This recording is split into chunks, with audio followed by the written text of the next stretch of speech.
أعوذ بالله من الشيطان الرجيم.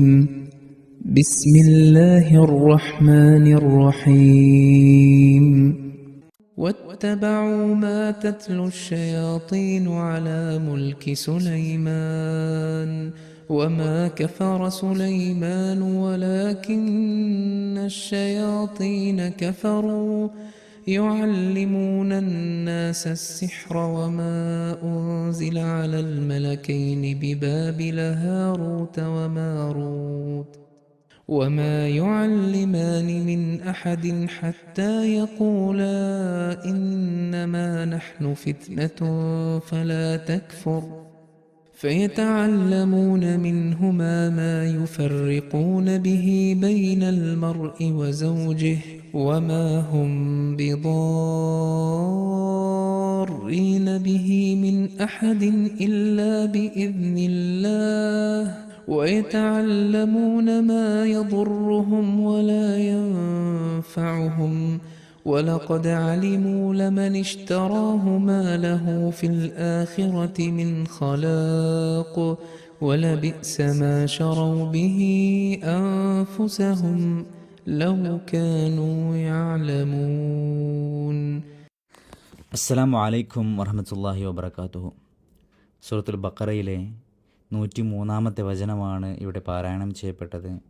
അർത്ഥം ഇപ്രകാരമാകുന്നു: സുലൈമാൻ്റെ ഭരണകൂടത്തിനെതിരെ പിശാചുക്കൾ, അതായത് രാജ്യദ്രോഹികൾ അനുവർത്തിച്ചിരുന്ന നയം ഇവർ അഥവാ യഹൂദർ പിന്തുടർന്നിരിക്കുകയാണ്. സുലൈമാൻ അവിശ്വസിച്ചിട്ടില്ല, എന്നാൽ പിശാചുക്കളാണ് അവിശ്വസിച്ചിരുന്നത്. അവർ ജനങ്ങൾക്ക് വഞ്ചനാകൃത്യം പഠിപ്പിക്കാറുണ്ടായിരുന്നു. ഈ യഹൂദരുടെ വാദപ്രകാരം ബാബിലോണിയയിലെ 2 മലക്കുകളായ ഹാറൂത്ത്, മാറൂത്ത് എന്നിവർക്ക് ഇറക്കപ്പെട്ടതിനെയും അവർ പിൻപറ്റുന്നു. പക്ഷേ നിശ്ചയമായും ഞങ്ങളൊരു പരീക്ഷണം മാത്രമാണ്, അതിനാൽ ഞങ്ങളുടെ നിർദ്ദേശങ്ങളെ നിരാകരിക്കരുത് എന്ന് പറഞ്ഞിട്ടല്ലാതെ അവർ 2 പേരും ആർക്കും ഒന്നും തന്നെ പഠിപ്പിച്ചിരുന്നില്ല. എന്നാൽ ഇവർ, അതായത് ഈ യഹൂദർ, ഭാര്യ ഭർത്താക്കന്മാർക്കിടയിൽ ഭിന്നിപ്പുണ്ടാക്കുന്ന വിദ്യ അവർ 2 പേരിൽ നിന്നും അവരുടെ ചരിത്ര സംഭവത്തിൽ നിന്നും പഠിക്കുന്നു. യഥാർത്ഥത്തിൽ അവർ ഹാറൂത്തും മാറൂത്തും അള്ളാഹുവിൻ്റെ അനുമതി കൂടാതെ അതുമൂലം ആർക്കും ഒരു ഉപദ്രവവും ഏൽപ്പിക്കാറുണ്ടായിരുന്നില്ല. ഇതിനെതിരായി തങ്ങൾക്കു തന്നെ ഉപദ്രവകരമായതും ഉപകരിക്കാത്തതുമായ കാര്യങ്ങളാണ് ഇവർ, അതായത് യഹൂദികൾ, പഠിപ്പിക്കുന്നത്. ഇത് ഈ മാർഗം കൈക്കൊണ്ടിട്ടുള്ളവർക്ക് പരലോകത്ത് യാതൊരു അംശവുമില്ലെന്ന് അവർ നല്ലവണ്ണം അറിഞ്ഞിട്ടുണ്ട്. എന്തിനു പകരം അവർ സ്വന്തം ആത്മാക്കളെ വിറ്റിരിക്കുന്നുവോ അതെത്ര നികൃഷ്ടം! അവർ ഇത് ഗ്രഹിച്ചിരുന്നുവെങ്കിൽ. ഈ ആയത്തിൻ്റെ തഫ്സീറാണ് ഇന്നത്തെ ദർസിൽ ഉൾപ്പെടുത്തിയിട്ടുള്ളത്. കഴിഞ്ഞ ദർസ് അവസാനിപ്പിച്ചത് പേർഷ്യൻ രാജാവായ ഖുസ്രോ രണ്ടാമൻ നബി തിരുമേനിയെ അറസ്റ്റ് ചെയ്യാനുള്ള ഉത്തരവ് പുറപ്പെടുവിച്ചതിനെ സംബന്ധിച്ചും നബി തിരുമേനി അദ്ദേഹത്തിൻ്റെ മരണത്തെക്കുറിച്ച് പ്രവചിച്ചതിനെ സംബന്ധിച്ചും തുടർന്ന് അറസ്റ്റ് ചെയ്യാൻ ഏൽപ്പിക്കപ്പെട്ട ഗവർണർക്ക് ഖുസ്രു രണ്ടാമൻ്റെ മകനായ സിറോസിൽ നിന്നും തങ്ങളുടെ പിതാവിനെ തങ്ങൾ വധിച്ചു എന്ന കത്ത് ലഭിച്ചതിനെ സംബന്ധിച്ചുമെല്ലാമായിരുന്നു. തുടർന്ന് ഹസ്രത്ത് ഖലീഫത്തുൽ മസീഹ് സാനി റളിയല്ലാഹു തആല അൻഹു പറയുകയാണ്: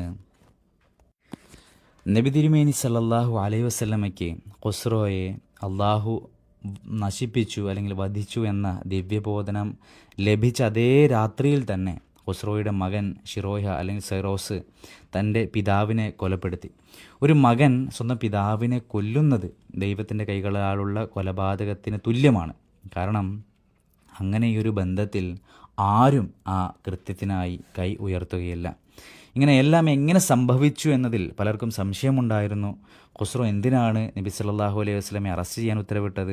എന്നാൽ ഈ സംഭവം വ്യക്തമാക്കുന്നത് എന്തെന്നാൽ അറബികളുമായി യാതൊരു ബന്ധവുമില്ലാത്ത പേർഷ്യൻ രാജാവിനെ ചിലർ പ്രകോപിപ്പിക്കുകയും അതിൻ്റെ ഫലമായി അദ്ദേഹം നബി സല്ലല്ലാഹു അലൈഹി വസല്ലമയെ അറസ്റ്റ് ചെയ്യാൻ ഉത്തരവ് അയക്കുകയും ചെയ്തു. ഇവിടെ വ്യക്തമാകുന്ന കാര്യം എന്തെന്നാൽ ക്രിസ്ത്യാനികൾക്ക് പേർഷ്യൻ രാജാവിനെ നശിപ്പിക്കാൻ കഴിയില്ലായിരുന്നു. കാരണം റോമും പേർഷ്യയും തമ്മിൽ ശത്രുതയിലായിരുന്നു. അറബികൾക്കും പേർഷ്യൻ രാജാവിനെ പ്രേരിപ്പിക്കാൻ കഴിയില്ലായിരുന്നു. കാരണം അറബികൾ വളരെ നിന്ദ്യരായാണ് കണക്കാക്കപ്പെട്ടിരുന്നത്. കൂടാതെ അറബികൾ തീർത്തും ചിന്നിച്ചിതറിയവരും അവർക്കൊരു സംഘടിത സ്വഭാവമില്ലാത്തവരുമായിരുന്നു. അതിനാൽ അറബികളാണ് പേർഷ്യൻ രാജാവിന് മേൽ സ്വാധീനം ചെലുത്തിയതെന്ന് ആരെങ്കിലും പറഞ്ഞാൽ അത് യുക്തിക്ക് നിരക്കാത്ത കാര്യമാണ്.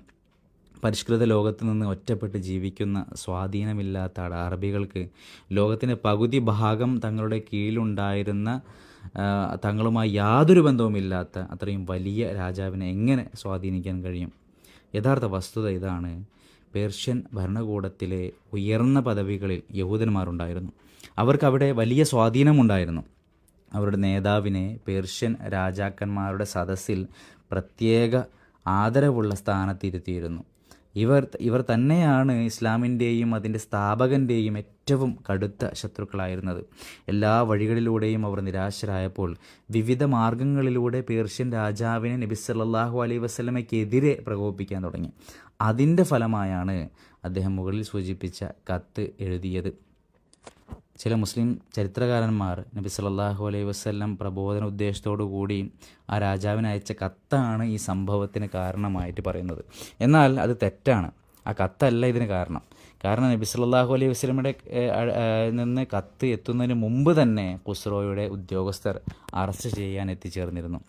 നബി സല്ലല്ലാഹു അലൈഹി വസല്ലമയുടെ പ്രബോധന കത്താണ് ഈ പ്രകോപനത്തിന് കാരണമെന്ന് പറഞ്ഞവർ പോലും ഈ നടപടിക്ക് പിന്നിൽ പുറത്തു നിന്നുള്ള ഒരു പ്രേരണ ഉണ്ടായിരുന്നു എന്ന് സമ്മതിക്കേണ്ടി വന്നിട്ടുണ്ട്. ഈ പ്രേരണ ഗവർണർമാരിൽ നിന്നാകാൻ സാധ്യതയില്ല. കാരണം അറബ് പ്രദേശം അദ്ദേഹത്തിന് നേരിട്ടുള്ള നിയന്ത്രണത്തിലായിരുന്നില്ല. ഇത് യഹൂദന്മാരുടെ മാത്രം നടപടിയായിരുന്നു. പേർഷ്യക്കാരുമായി ചേർന്ന് ബാബിലോണിനെ നശിപ്പിച്ചതുപോലെ മറ്റൊരു രാജാവിനെ പ്രകോപിപ്പിച്ച് അദ്ദേഹത്തിൻ്റെ സഹായത്തോടെ മദീനക്കാരെയും നശിപ്പിക്കാൻ അവർ ആഗ്രഹിച്ചു. ഈ യഹൂദ ഗൂഢാലോചന സർ വില്യം മ്യൂവർ പോലും സമ്മതിച്ചിട്ടുണ്ട്. അദ്ദേഹം തൻ്റെ പുസ്തകമായ ലൈഫ് ഓഫ് മുഹമ്മദിന് 2ാം പതിപ്പിൽ എഴുതുന്നു, പേർഷ്യൻ രാജാവായ ഖുസ്രോയുടെ ഉദ്യോഗസ്ഥർ നബി സല്ലല്ലാഹു അലൈഹി വസല്ലമയുടെ കത്ത് എത്തുന്നതിന് മുമ്പേ പുറപ്പെട്ടിരുന്നു. കൂടാതെ യഹൂദർ നബി സല്ലല്ലാഹു അലൈഹി വസല്ലമയ്ക്കെതിരെ പേർഷ്യൻ രാജാവിനെ പ്രകോപിപ്പിക്കാറുണ്ടായിരുന്നു എന്നും അദ്ദേഹം സമ്മതിക്കുന്നു. അറബികൾക്ക് പേർഷ്യൻ രാജാവിൻ്റെ സദസ്സിൽ യാതൊരു സ്വാധീനവും ഇല്ലായിരുന്നു. ക്രിസ്ത്യാനികൾ അദ്ദേഹത്തിന് ശത്രുക്കളായിരുന്നു. അതിനാൽ അവർക്കും അദ്ദേഹത്തെ പ്രേരിപ്പിക്കാൻ കഴിയില്ലായിരുന്നു. ഇതാണ് അദ്ദേഹം ലൈഫ് ഓഫ് മുഹമ്മദ് എന്ന ഗ്രന്ഥത്തിൽ സൂചിപ്പിച്ചിട്ടുള്ളത്. അതിന് കൂടുതൽ തെളിവായി യഹൂദന്മാരിൽ നിന്ന് നബി സല്ലല്ലാഹു അലൈഹി വസല്ലമയ്ക്ക് നേരെ നിരന്തരം ആക്രമണങ്ങൾ ഉണ്ടായി എന്നതാണ്. അവിടുത്തെ ജീവൻ എടുക്കാൻ പലതവണ അവർ ശ്രമിച്ചു. നബി സല്ലല്ലാഹു അലൈഹി വസല്ലമയ്ക്ക് നേരെ നടന്ന രഹസ്യ ആക്രമണങ്ങളെല്ലാം യഹൂദന്മാരിൽ നിന്നായിരുന്നു. ഉദാഹരണത്തിന് ഒരു യഹൂദ സ്ത്രീ വിഷം നൽകാൻ ശ്രമിച്ചത് തെളിയിക്കപ്പെട്ടിട്ടുണ്ട്. അതുപോലെ തന്നെ രഹസ്യമായൊരു വലിയ പാറക്കല്ല് എറിഞ്ഞ് വധിക്കാൻ ശ്രമിച്ചതും യഹൂദന്മാർ തന്നെയാണ്. ധീരരും മാന്യരുമായ ശത്രുക്കൾ ഇത്തരം കാര്യങ്ങളെ അപമാനമായി കണക്കാക്കുകയും മുന്നിൽ നിന്ന് പോരാടുകയും ചെയ്യുമ്പോൾ ഈ ആളുകൾ രഹസ്യ ഗൂഢാലോചനകളിൽ യാതൊരു ലജ്ജയും കണ്ടിരുന്നില്ല. അവർ രഹസ്യമായി വിഷം നൽകാനും വീട്ടിലേക്ക് വിളിച്ചു വരുത്തി വധിക്കാനും ശ്രമിച്ചു. അവരുടെ സ്വന്തം ശ്രമങ്ങൾ ഫലിക്കാതെ വന്നപ്പോൾ പേർഷ്യൻ രാജാവിനെ പ്രകോപിപ്പിച്ച് നബി സല്ലല്ലാഹു അലൈഹി വസല്ലമയെ വധിക്കാൻ ശ്രമിച്ചു. ഈ കാര്യങ്ങളിൽ നിന്നെല്ലാം മനസ്സിലാകുന്നത് രഹസ്യ സമൂഹങ്ങളുടെ തുടക്കം യഹൂദരിൽ നിന്നാണ് എന്നാണ്. ഈ ആളുകൾ ഹസ്രത്ത് സുലൈമാൻ അലൈഹി ഇസ്ലാമയുടെ ശത്രുക്കളുമായി ബന്ധപ്പെട്ടിരുന്നു. അവർ 3 തവണ രഹസ്യ ശ്രമങ്ങൾ നടത്തി. 1 ഹസ്രത്ത് സുലൈമാൻ അലൈഹി ഇസ്ലാമയ്ക്കെതിരെ, 2 ബാബിലോണിനെതിരെ, 3 നബി സല്ലല്ലാഹു അലൈഹി വസല്ലമയ്ക്കെതിരെ. ഈ സംഭവങ്ങളുടെ എല്ലാം കണ്ണികൾ കൂട്ടിയിണക്കിയപ്പോൾ ഈ ഖുറാനിക വചനങ്ങൾ ഹസ്രത്ത് സുലൈമാൻ അലൈഹി ഇസ്ലാമയുടെ ശത്രുക്കൾ സൈറസ്, ബാബിലോൺ എന്നിവയുമായി ബന്ധപ്പെട്ട സംഭവങ്ങളിലേക്കാണ് വിരൽ ചൂണ്ടുന്നതെന്ന് തെളിയിക്കപ്പെട്ടു. അതുപോലെ നബി സല്ലല്ലാഹു അലൈഹി വസല്ലമയെ സംബന്ധിച്ച് പേർഷ്യൻ രാജാവിൻ്റെ അവിവേകരമായ നടപടികളിലേക്കും നബിയെ വധിക്കാൻ യഹൂദർ നടത്തിയ എല്ലാ ശ്രമങ്ങളിലേക്കും ഇത് സൂചന നൽകുന്നു. തബഊമ തത്ലു ഷയാത്തീൻ, അതായത് പിശാചുക്കൾ, അതായത് തിന്മയുടെ നേതാക്കന്മാർ സുലൈമാൻ നബിക്കെതിരെ ചെയ്തതുപോലെയുള്ളൊരു പ്രവൃത്തി ചെയ്ത ഒരു കൂട്ടം ആളുകളെ നമുക്ക് കാണാൻ കഴിഞ്ഞു എന്ന ഖുർആൻ വചനം പൂർത്തീകരിക്കുന്നത് നമ്മൾ കഴിഞ്ഞ സംഭവങ്ങളിലൂടെ മനസ്സിലാക്കി കഴിഞ്ഞു. ഈ സംഭവങ്ങൾ ബാബിലോണിൽ ഹാറൂത്തും മാറൂത്തും ചെയ്തതുമായ പ്രവൃത്തികളോട് ഭാഗികമായി സാമ്യമുള്ളതായിരുന്നു. ഈ 3 കാലഘട്ടങ്ങളിലും ഒരേ തരത്തിലുള്ള പ്രവൃത്തിയാണ് നടന്നതെന്ന് മനസ്സിലാകുന്നു. കൂടാതെ ആ പ്രവൃത്തിക്കൊരു പരിധിവരെ രഹസ്യ സ്വഭാവമുണ്ടായിരുന്നു എന്നും മനസ്സിലാകുന്നു. ഹാറൂത്തും മാറൂത്തും ചെയ്തതുമായ പ്രവൃത്തികളോട് സാമ്യമുള്ളതായിരുന്നു എന്ന് കേൾക്കുമ്പോൾ ഇവർ രണ്ടു കൂട്ടരും ഒരേ ഉദ്ദേശത്തോടു കൂടിയാണ് ഈ പ്രവൃത്തികൾ ചെയ്തത് എന്ന ചിന്ത ചിലർക്കുണ്ടാവും. ഹാറൂത്തും മാറൂത്തും അള്ളാഹുവിൻ്റെ നിർദ്ദേശമനുസരിച്ച് നന്മ മുന്നിൽ കണ്ടുകൊണ്ടാണ് രഹസ്യമായി പ്രവർത്തിച്ചത് എന്ന് നാം മനസ്സിലാക്കേണ്ടിയിരിക്കുന്നു. ഈ ആയത്തിൻ്റെ ദർസ് തുടരുന്നതാണ് ഇൻഷാ അല്ലാഹ്. വ ആഖിറു ദഅവാന അനിൽ ഹംദുലില്ലാഹി റബ്ബിൽ ആലമീൻ.